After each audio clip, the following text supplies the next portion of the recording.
Bismillah ar-Rahman ar-Rahim, alhamdulillahi rabbil alameen, wassalatu wassalamu ala ashrafil anbiya wal mursaleen wa ala alihi wa ashabihi ajma'in. Welcome to ZIA-UL-UMMAH Center. This is the first of our podcast that we are trying to achieve from ZIA-UL-UMMAH Center by inviting people from all walks of life that have lived in this area in Birmingham. And the idea is to really talk about the challenges and the difficulties that we face here, and we are hoping to work together with people from who have different experiences and come from different cultural backgrounds. So welcome. I have today here a very special person, somebody who I've known for the last 3 months, and we've become good friends. And somebody who's lived here. This is Barry Calder, who is one of the directors of MTF coaching. Sorry, MTF. My fault. We are in the month of Ramadan, and we have been staying up last couple of nights, so I am a bit tired. So my apologies. Yes, MTF. I'm not going to talk about MTF too much. I do have some information. I'm going to pass that on to yourself. But first and foremost, welcome. Thank you. We thank you for taking your time out. I know you're extremely busy. I know you have your daytime job. And you were speaking to me about your school runs, and I totally understand that because I do that as well. And I know. Family life. Yes, family life, absolutely. And then your amazing work with MTF.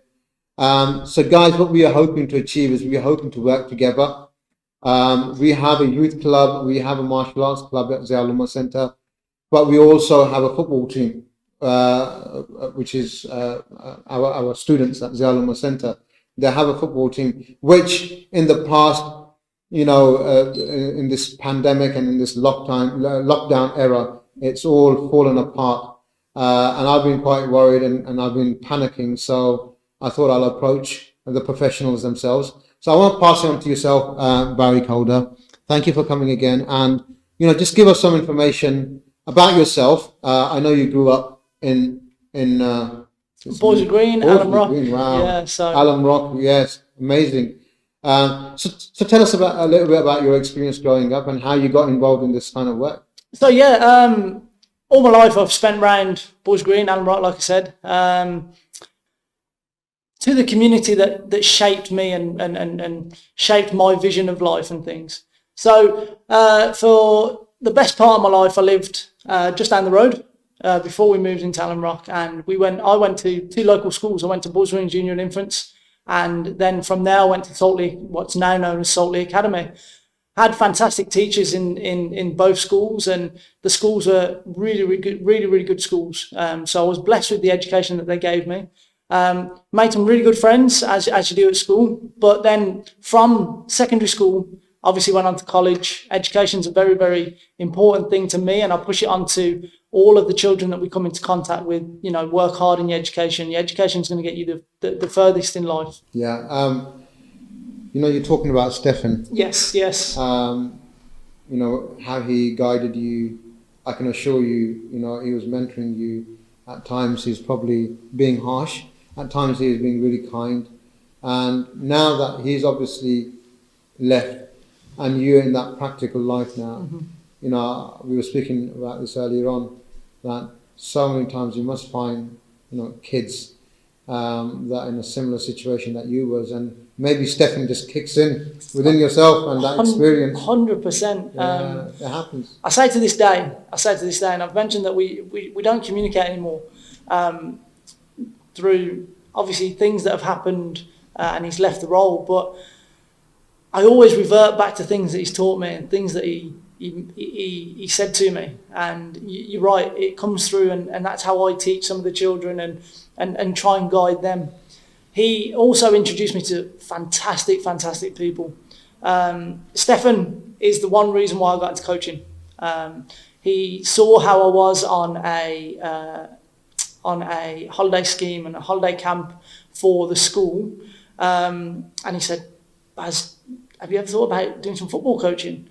I said, not really. It's not really crossed my mind. It's not been an avenue that I want to go down to. But we had strikes at the centre at the time. Strikes was a massive thing across Birmingham at one point. Yeah. And he said, oh, look, you know, so-and-so's not here this week. Do you mind helping out? Helped out one week, helped out another week. And before you know it, Stefan put me on a level 1 course, and it all grew from there. And, you know, it's an amazing feeling. You know, when you're at that young age and you don't know what's happening. Yeah. And all of a sudden you find that mentor who's actually guiding you and saying, right, can you cover for a week? That's it. I can remember the excitement when somebody says that, and it's like you're being empowered. Yeah. And then obviously, finally they're saying, right, you're doing really well. Here's a course, you need to go on a course. And before you know it, you know, doors are opening. And I totally understand. Doors open left, right and centre. Right. Stefan would put on holiday schemes at the centre, free of charge for the children. Yeah. And we could take up to 40 children. Wow. So we'd have 40 children and have another 40, 50 children on the way. I have a question for you. Yes. This is one of the challenges that we have right now, living in Bordesley Green, is we're running services, and for the past 5 years, we've been doing most of our services, especially football. We paid for the AstroTurf every weekend. And this is, you know, we are struggling financially as a centre. We are only a babby organisation. We're just 5 years old, and we've started from scratch. One of the biggest challenges that we've had is finding, you know, youngsters. The reason why we have you here today is we believe as Muslims, we believe that we need to be active. Prophet Muhammad, may peace and blessings be upon him, he is very active, and he encouraged sports like, for example, swimming, archery, horse riding, wrestling. So one thing that we found now, what's happening is kids, they want to be on their devices. They want to be in front of the screen, or on their phones, or on their game consoles. The last thing they want to do for some strange reason is be out there, being active in the fresh air. In the fresh air, they don't want to be in the fresh air anymore. They don't, and it's tricky. It's tricky because. So how do you overcome that? I mean, we're very lucky. We are very lucky. We have, I would say, our sessions 90% of the time are full. And we have to sometimes put on additional sessions and look at our timings and our groupings to accommodate more children. It's, for us at MTF, it's something that I learned from a coach that Stefan put me in touch with called O'Neill Donaldson. And to this day, I coach the same way that he taught me how to coach. And it's about have fun, but install respect. Install respect. At my sessions, you'll very, very rarely find a whistle. Don't like the sounds of them. O'Neill never used a whistle. If he wanted the children's attention, he'd be like, yeah, look this way. And then he'd go silent. And he'd wait. And the children realise, oh, look, he's waiting. And it just stops all the hype and all the bad vibes that what can come across as shouting when you're coaching, because you've got to project your voice. Yeah, absolutely. I told you, I'm a martial arts instructor in the past. Going back about 15 years ago, I stopped teaching. I taught Muay Thai and Taekwondo. Yeah. That's where I had my black belt in Taekwondo and red band in Muay Thai. I trained for many years, and then I taught martial arts. And I remember, you're absolutely right. You have to have that certain kind of voice. Definitely. Where you don't need to say much, and your looks say a lot, or your presence say a lot, and you have to be that certain type of person. And I totally agree. Yeah. And you know, the respect that you get in return, you know, if you are a good coach, if you have those qualities, and I think with the youngsters, they what they want is somebody, they see a coach as a helper. They don't just look at somebody who's, for example, when I was teaching martial arts, they wouldn't just look at me as a martial arts instructor. They sort of like look up to me as well. And then I'm teaching martial arts, but they'd come up for me for different advice if they're stuck with something. they'd come for me for advice. 100%. And I found that quite fascinating, and I totally understand. And you know what? It's a big sign of respect, and it's a big sign of that you're doing something well. Yeah, because if they feel absolutely. confident to come up to you and speak to you and ask your advice, it just shows that you're a pinnacle point in their life, that, you know, they care about your opinion. Yeah. And with us, with MTF, like I said, it's just there's no, oh, come on in, a repetitive, you know, instructions given. It's just, all right, we'll give you the instruction and we'll wait. It's on you, and it's giving So how that do you onus. advertise? How do you get the word out there, and what do you do to make sure everything is running swiftly? Running swiftly is a big thing, and we run as swiftly as we can, because with sports you get loads of different children from different backgrounds, at different levels of understanding, different life experiences. So we just account for everyone. Our strapline is a child's success is based on their effort and not their outcome. Yeah. That come about because you could have someone that's really, really able come to a session, and we could teach them, I don't know, say turning, and we teach them a Cruyff turn and a drag back and a multi-touch turn, and they'll do it straight away. Bang, awesome, brilliant. But then you'll have another child, same age, same social, economic background, but they're just not at the same level. But that young man can just master a drag back. He's put the same effort in, right? But their outcomes are different. So we can't judge them on their outcomes, because they've both put in the same effort. I've experienced exactly the same when I was teaching martial arts. You get students or youngsters with different capabilities and abilities. For example, I'll be teaching how to jab. You get a student who's jabbing, hooking, uppercutting with the kicks. He's doing his front kick, his roundhouse kick, his spin, hook kick. They pick it up. It takes time. But then you find some that are just struggling. So how do you sort of like work on the ones that are lacking? With the ones that are lacking, so we always try to have 2 coaches at every session. Yeah. Two coaches for each session that we run. Yeah. So you'll have the main coach and the assistant coach, and the main coach will work with the group as a whole, and the assistant coach will go around. Okay, they need a little bit more help, so they'll work with them. So what kind of things are you coaching first and foremost? I think it's important that people who are listening in. So MTF 4.5 years ago we started, and we did just start just literally down the road at Boys and Green Goals School. And we just started coaching football sessions on a Sunday, because there was parents that come up to us on Saturday when we was doing our strike session saying, oh, is there anything on a Sunday? We can't do Saturday. So we opened it up, and we was like, all right, fine. MTF will focus on a Sunday and do the football. From there, it grew. So we've gone from just having our under 15s in the hall, having different age groups at different hours, to an under 16s team. We had an open age team a few years ago. But from football, we've also gone into multi-sports coaching, where we do dodgeball and hockey and tennis and basketball and cricket. And the summer just gone, during COVID, you had the breaks in the restrictions. And we put on events in Warden Park and Small Heath Park, following a litter pick that we did, which we'll come on to in a minute, that, you know, taught multi-sports, and it was absolutely free for the children. What we did is we got some funding for only a small amount of funding, and we matched that funding for the equipment. And then my coaches and I said, we're going to do something over the holiday, over the summer, free of charge for these children, to get them back out and get them back active. So it's gone from, like I said, just teaching football to teaching multi-sports now.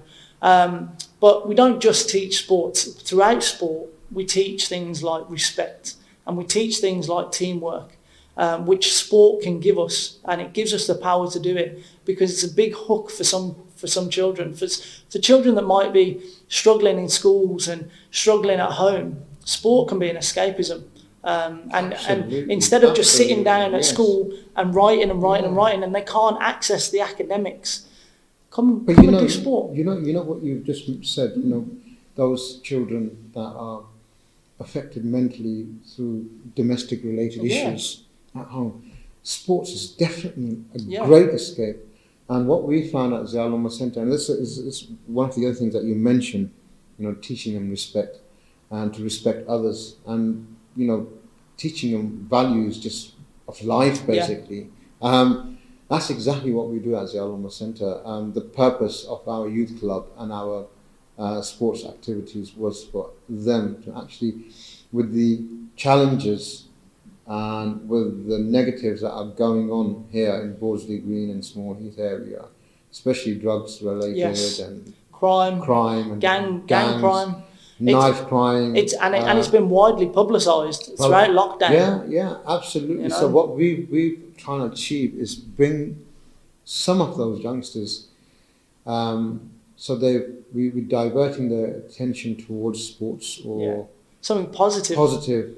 And then what we're doing at the same time is we're walking around and just making a few statements and hoping that they will be instilled in their hearts, like, moral values or, as you said, respect is one of them. Respect is a big thing because it goes a long way, in the workplace, at home, absolutely. At your centre here, And then we get them to come and pray as well. Obviously, their parents, want their children to be in the mosque as well. For Muslims, religion is a very core part of our life, to be honest with you. But then keeping them in an environment, in a mosque, also what we realise is it keeps them away from all the negatives that are taking place. Because we talk to them about it. I've had kids come up to me and say, "Oh, so-and-so got stabbed." Yeah. And that's it. We have an amazing conversation. We'll sit down and we say, "Why do you think he got stabbed? What was the problem?" So we let them speak, we listen to them. And then we just advise them. We just mention what Prophet Muhammad, peace be upon him, said about this. And why us as good human beings and good Muslims, why we shouldn't be involved in what's happening out there. And I find it makes a huge difference. But the challenge that we've faced in the past 5 years is still lack of interest. And this is not coming from the kids, this is coming from their parents as well. So this is where we are hoping, we're going to get some guidelines from yourself. Definitely. Help us to bring those kids in. And then obviously our second aim, which we spoke about, and we've been speaking about, is, the understanding of our different cultural backgrounds. One of the things that we spoke about is, we're not ostracizing each other, because ostracizing in communities is perceived as a barrier in integration. And I don't believe that we're deliberately negating each other out. No. I think it's just a lack of understanding of our cultural differences. And sometimes, we don't have that confidence, or we feel, I don't know your lifestyle, for example. And then, we're not inviting each other to our homes and to our places of worship or our organizations. So we don't know. I remember, and I'm going to give you this example and then I'm going to let you talk. Yeah. Within the English culture, there are certain table manners. When I was working for in a different organization many years ago, and I was actually so impressed and so shocked. But at the same time, I had this fear as well.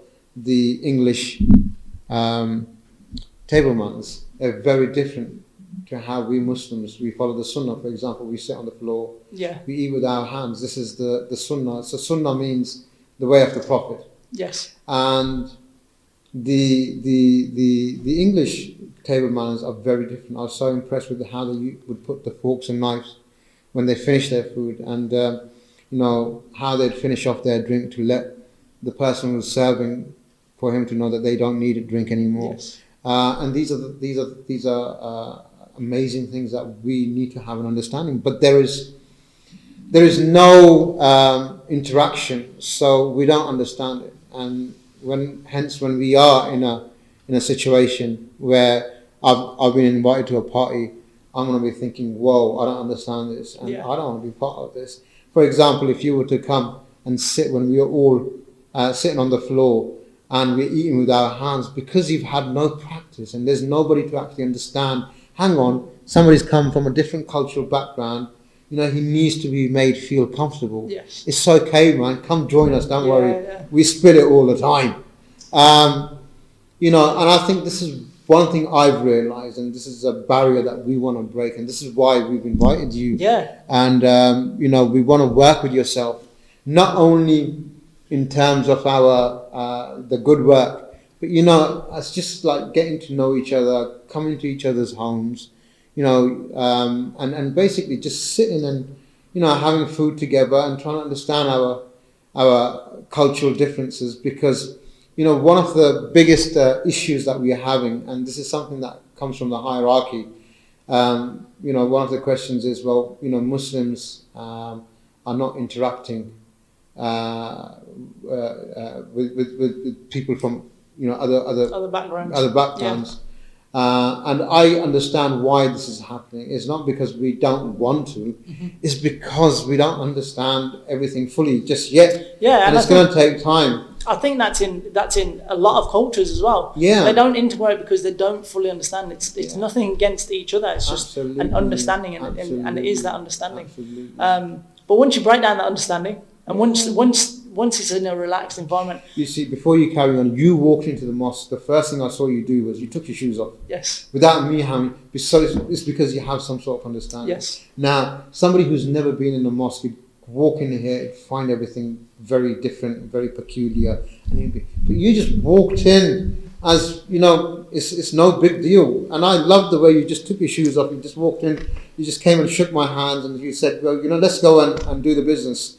And that's because you have that understanding. I do, and this is why, you know, growing up around here, I say I'm blessed. I'm blessed. It wasn't easy, believe me. There was times where I'd walk down the road, and because of certain characteristics, I'd be aimed at. Yeah. But I never let it stop me, because I know it's the minority of people. It's not the majority. The majority of any culture, any group of people are good-hearted people. And, you know, growing up in the area has given me that understanding of Muslims and your religion. I remember at secondary school doing my GCSEs, you do an Islam part and a Christianity part, and I got a C. In RE, I got a C in Christianity and an A in Islam because brilliant. Because of the people that I was around and the friends that I had, and they would tell me all sorts. And it's what I saw most was when I used to associate with other groups, like at work. At work, predominantly middle-aged white men, and they always ask, how do you know so much about Ramadan? How do you know about Eid? Well, I grew up in the area, and if you immerse yourself in the culture, your understanding is there. You've got a better understanding of the culture and a better understanding of the people, and you know. It's respected from that culture that you've actually taken that time to actually ask the questions and ask why and understand why. There was a gentleman that I used to work with that always, he was incredibly religious, Zaf, his name was, always telling me about things about the religion and the culture, and I used to find it fascinating because it's obviously not something that my mum and dad did, but you know, knowledge is power. Knowledge is power, and the more you know about different cultures, the more you can integrate, and the more you can learn. Yes.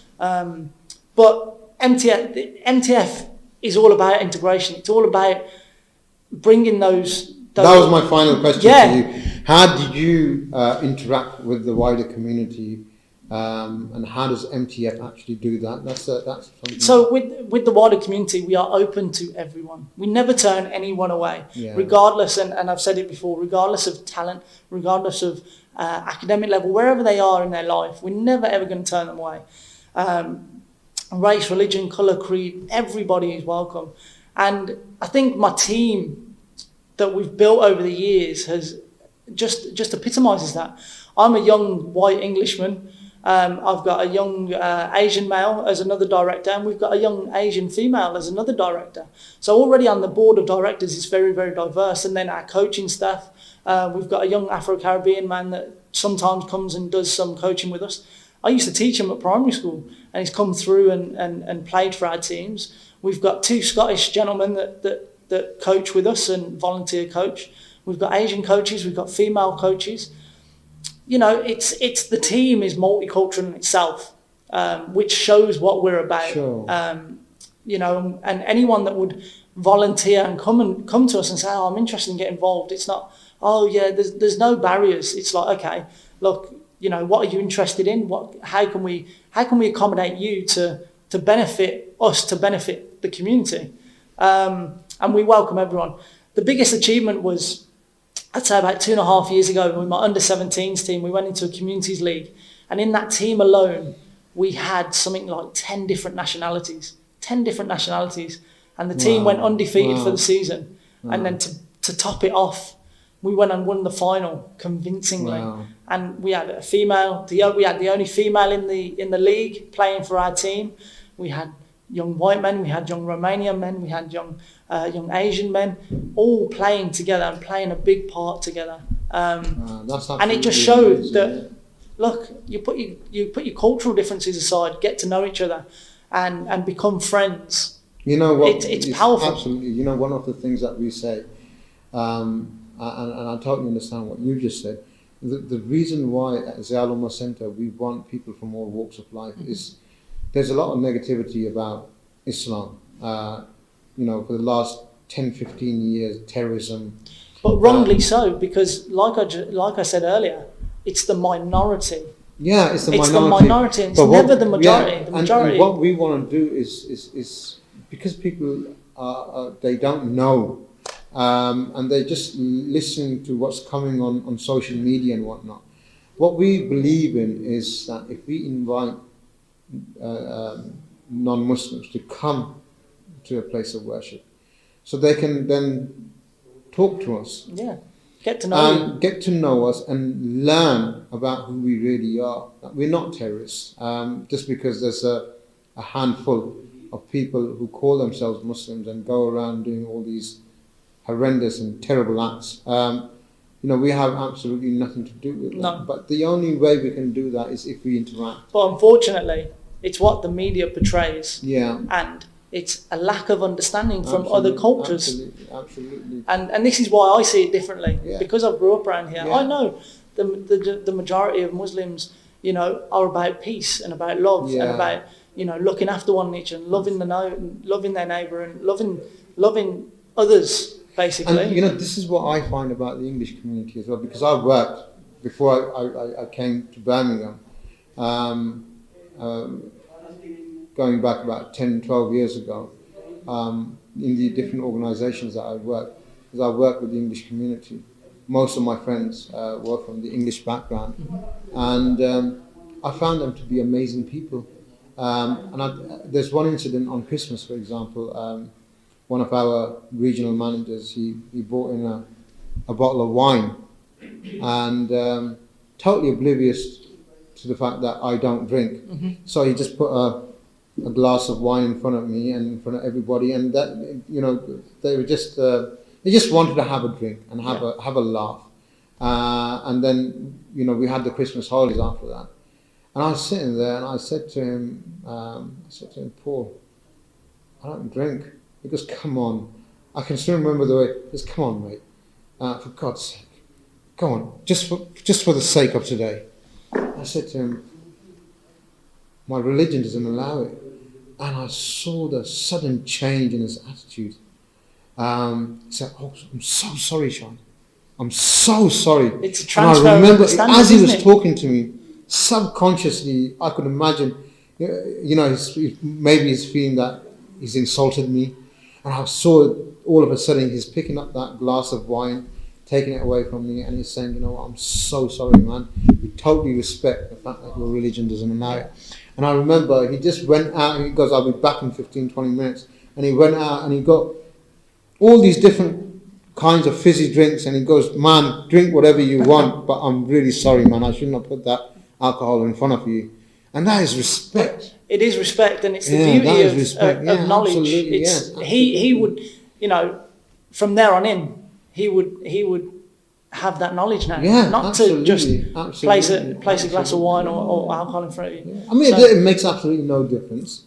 But yeah, you know, for me, the most fascinating thing was his reaction when I said, you know what, it's against my religion. My religion doesn't allow it. But yeah, but look, Barry, it's lovely having you here. I think we've got all the information that we needed from yourself for today. Today. Anytime. The real business is going to happen behind closed doors. When we will finally sit after Eid, inshallah, and we will discuss how we're going to move forward with this. Definitely. But as I said, one of the biggest challenges that we're facing is getting our youth to become active. They all love football, by the way. When they see us punching and kicking around in the back, they all want to learn how to basically do the sprint kicks. They all want to learn how to grapple. But when it comes down to doing the hard work, the press-ups, the sit-ups, the jogging in the morning, 4 o'clock in the morning, we say that we don't actually do it. But sometimes I tell them about, you know, I've recently following Mike Tyson's way of training. He's come back after a very long time. Yes, he's in great shape, isn't he? Yeah, he's in great shape. And, you know, he's training in the mornings and he's training in the evenings. And for somebody who's over 50, that's amazing. So, you know, when we tell them about, you know, if you want to become a good fighter, for example, or a good martial artist or a good footballer, man, don't think you're going to get a football and it's going to happen overnight. It takes years and years of training. I remember just perfecting a back kick or a side kick. It took us it took me at least 8 months. And I know sometimes it takes a lot longer just to perfect one technique. Yes. Just to learn how to jab properly, for example. Or just learning how to grapple. Or getting flexible, getting into splits, for example. It took me years. I was never naturally flexible. But it took me years. And then what happens is once you start taking it easy, you feel like you're losing that flexibility. You're losing that stamina. You're losing that strength. You have to constantly be at it. So in Islam, we call it istiqamah. And the Prophet emphasized on istiqamah. That's being, being involved continuously, doing something and not taking any long breaks, if you know what I mean. And so when you tell them about that, they say, you know what, I'm quite happy. I'll do all that punching and kicking and all that racing on the device. So we want to bring them out. We need to get our youth off these devices. Because unfortunately, the devices that they have at home in their hand, that's the pathway to that. Well, they're going to see a lot of evil on there, unfortunately. All the bad news. You never hear anything good on the news, right? It's all bad news, bad news. Social media, bad news, bad news, bad news. So if we can get them off that and show them back in the 90s, there's a research that took place that when a child goes to college, by then he's seen at least 1,500 murders or shootings. So whether this was through movies, you know, through violent movies, 18 and over, 15 and over movies, for example. And now with what they're playing on game consoles and what they see on YouTube and whatnot, it's crazy. It really is madness. And, you know, from a very young age, they listen to these swear words and they see the kind of stuff that they see on devices. I mean, I'm to be honest with you, I believe in entertainment and I believe that kids should enjoy themselves. But everything should be limited. There should be a time scale, right? For an hour, you're going on your devices. They should be, and I should be kept on them, or what they're playing or what they're watching. Parental control. Parental control is a must. But at the same time, I and yourself, you know, we believe that our youth need to be active. 100%. They need to. One of the things that we've done at ZIA-UL-UMMAH Centre, and Imam Shahed will vouch for this, is after Fajr walks, early morning. You know, we have the early morning prayer, Fajr prayer. So what we would do is we'd get our kids together, the students, and we'll say, right, guys, we're taking some breakfast with us. We've got the transportation. We're praying in the mosque, and then we're going out. Where were we going? Licky Hills. Licky Hills, fantastic place. Sutton Park. Cannon Hill Park. These places have lovely walks. This is the thing. And connecting them with nature, and then doing a little bit of brisk walking, then just relaxing, and then basically just taking some, deep breaths, basically fresh air. And connecting with nature, talking about plants. We are blessed. Yeah. In Birmingham, we are blessed with some beautiful parks. Absolutely. Beautiful parks. Yeah, definitely. Unfortunately, some parks are littered with rubbish. However, there are groups out there like ourselves. We've got the Waste Warriors. We've got other, Friends of Small Heath Park. I know they do a lot of work in Small Heath Park. But there's beautiful, beautiful spaces. Once it's all clean and tidy, and this is what parents have got to tap into. Look, I've got a park down the road. If I go with my child, they're going to be safe. Get them out, active. The way you got to look at it, the devices. You wouldn't let your child eat chocolate from the moment they wake up to the moment they go to sleep, absolutely. because they're going to be sick. Yes. Yeah. This is sickness for the mind, unfortunately. Absolutely. If it's not tailored and if it's not structured and restricted, like you said. But we will push and push and push, and we will continue to do what we're doing to get our children active. There's a certain age at MTF that we start fitness training. So when they get 12, 13, 14, we start implementing a bit of fitness training with the football. Because we understand that while they're young and they haven't got devices, they're running around. They're being free. They are free. Them children are free. But as soon as devices are introduced, they're spending a lot more time they're imprisoned and they don't know. They don't know. It's like an addiction. Definitely. And that's how I feel when I see some of these kids. They're just like, parents are calling them and they're saying, "Yeah, all right, mum, all right, dad, I'm coming," and then that's it. It's just. There's no eye contact. There's no nothing. There's just nothing. Absolutely nothing. But we're gonna continue. We're gonna continue with what we're doing. And well, look, I hope and pray we work together. We will. And as I said, we can work and achieve some amazing results. But this will definitely take place after Eid when we will have our final meeting. Before MTF is all about collaboration. Some of our best projects have been through collaboration. And so is ZIA-UL-UMMAH Centre now. We're all about interacting. We're all about getting our youngsters, those that come to study in the mosque. Realistically, one of the things that we've been looking at is changing their mindset, diverting their attention towards education, which is why we have a book club. We've been looking into a homework club, but really we're looking into different ways of providing, skills which will allow them to be successful in terms of their career, leadership skills.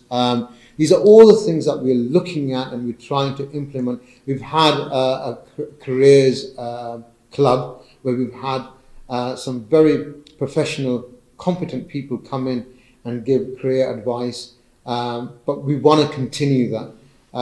So I'm hoping to work with yourself and to allow for this great work to take place from ZIA-UL-UMMAH Centre as well. Yeah, definitely. It will definitely happen. And just the final word that I just want to put out there. Sure. Some people think that what we do takes a lot of their time in a week. And what I always say to people, parents, volunteers, all we really need from you is 1 or 2 hours a week. 1 or 2 hours a week, and you can make a massive difference to not just one child, to maybe 10 children, a small group of children, just for giving up 1 or 2 hours a week. And the way I put it to them is, you've got a mobile phone. How many hours a week do you scroll through your mobile phone? That scrolling is doing nothing for you, and it's doing nothing for the community, nothing for your children or the children in the community. So stop scrolling for a bit. Come and get involved. Because what I say to my coaches is that 1 or 2 hours a week, you don't have to go to the gym because you're running around. You are having so much fun with these children and coaching them, and they're having fun. It's a workout in itself. Think about the rewards. Think about what difference you're making to those children physically, not only physically but mentally as well. But yeah, definitely. Well, thank you very much, Barry. It's been a pleasure. It's been a pleasure. It's been thank you very much, thank sir. You for the invite. And we hope to continue this, inshallah. Inshallah. Thank you. Definitely. Thank you. Thank you.